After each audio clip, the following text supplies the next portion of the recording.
Audio Jungle.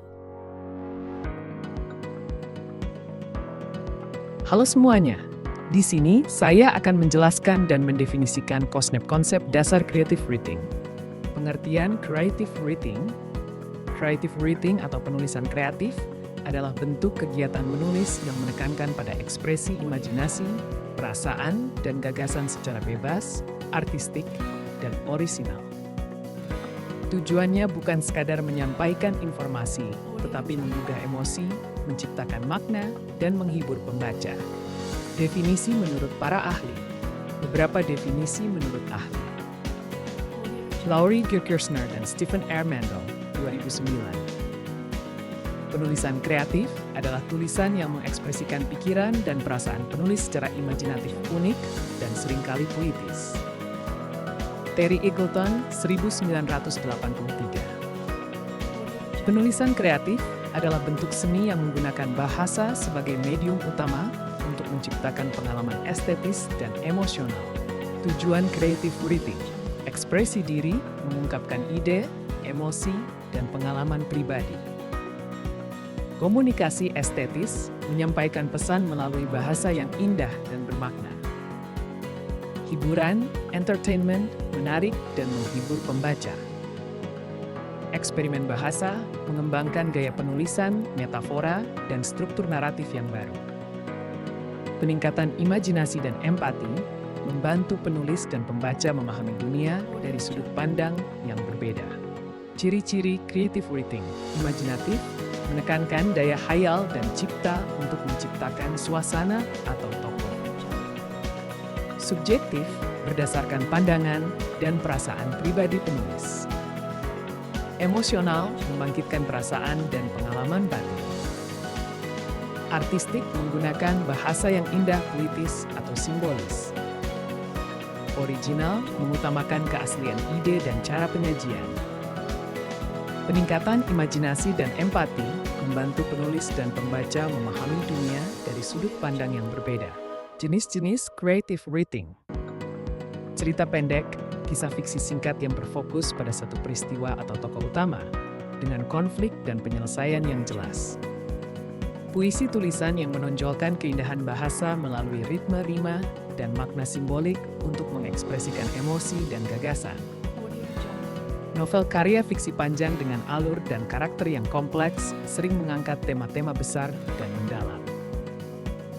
Esai pribadi, tulisan non-fiksi yang memadukan pengalaman pribadi dengan refleksi atau pandangan penulis terhadap suatu tema. Memoir, kisah nyata tentang pengalaman hidup penulis, biasanya menyoroti peristiwa penting atau momen bermakna.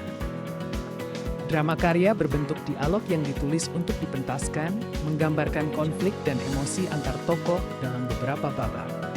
Proses penulisan kreatif. Pre-writing pramenulis menentukan ide, tema, dan struktur dasar. Drafting, menulis draft, menuangkan ide secara bebas tanpa terlalu fokus pada kesalahan teknis. Revising, merevisi, meninjau ulang alur, tokoh, dan gaya penulisan. Editing, menyunting, memperbaiki ejaan, tanda baca, dan tata bahasa. Publishing, publikasi, menyebarkan karya kepada pembaca melalui media cetak atau digital. Manfaat mempelajari creative writing, mengasah kemampuan berpikir kreatif dan imajinatif. Menumbuhkan kepekaan terhadap bahasa dan emosi. Melatih kemampuan menulis yang komunikatif dan menarik. Meningkatkan kepercayaan diri dalam mengekspresikan ide. Dapat menjadi dasar karir di bidang sastra, jurnalistik, konten digital, dan perfilman. Kesimpulan, creative writing adalah seni menulis yang menggabungkan imajinasi, emosi, dan estetika bahasa untuk menghasilkan karya yang bermakna dan menggugah pembaca. Pemahaman terhadap konsep dasar, unsur, serta proses kreatif merupakan langkah penting bagi siapapun yang ingin mengembangkan kemampuan menulis secara profesional dan inspiratif. Studi kasus gender. Judul karya, Laki-laki yang tak pernah menangis. Sinopsis. Cerita ini mengisahkan Bima, seorang pemuda yang sejak kecil diajarkan untuk tidak menangis karena dianggap tidak pantas bagi laki-laki. Bima tumbuh menjadi pribadi tertutup, menekan perasaannya, dan sulit berempati. Ketika ibunya meninggal, ia merasa hampa dan tidak bisa mengekspresikan duka. Melalui perjalanan batin dan pertemuannya dengan seorang sahabat perempuan, ia mulai menyadari bahwa menangis bukan tanda kelemahan, melainkan bentuk kemanusiaan. Isu yang diangkat, karya ini menyoroti stereotip maskulinitas toksik, toxic masculinity, pandangan bahwa laki-laki harus selalu kuat, rasional, dan tidak boleh menunjukkan emosi. Stereotip ini membatasi ekspresi emosional laki-laki dan berdampak negatif pada kesehatan mental serta relasi sosial. Perspektif gender. Dari sudut pandang gender studies, karya ini menantang konstruksi sosial yang mengatur perilaku berdasarkan jenis kelamin. Creative writing ini memperlihatkan bahwa perbedaan antara laki-laki dan perempuan bukan kodrat biologis, tetapi hasil konstruksi budaya. Dengan demikian, penulis mengajak pembaca untuk memahami bahwa ekspresi emosional bukan monopoli perempuan, melainkan hak semua manusia. Teknik penulisan dalam creative writing. Sudut pandang, orang pertama, aku, untuk memperkuat kedekatan emosional pembaca. Gaya bahasa, reflektif dan simbolik, banyak menggunakan metafora seperti air mata yang membatu di dada. Nada cerita, melankolis namun progresif, menggambarkan perjalanan emosional menuju penerimaan diri. Pesan gender dalam cerita, dekonstruksi maskulinitas toksik, menunjukkan bahwa menjadi laki-laki tidak harus berarti menekan emosi.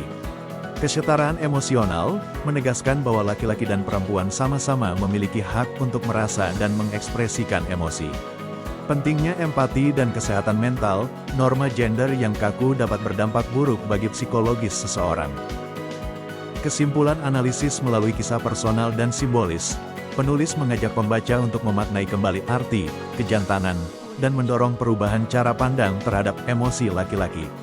Karya ini menjadi bentuk literasi gender yang mendorong masyarakat untuk lebih inklusif dan empatik terhadap perbedaan ekspresi emosional. Sekian dari materi mengenai creative writing. Mohon maaf jika banyak kekurangan. Terima kasih dan sampai jumpa.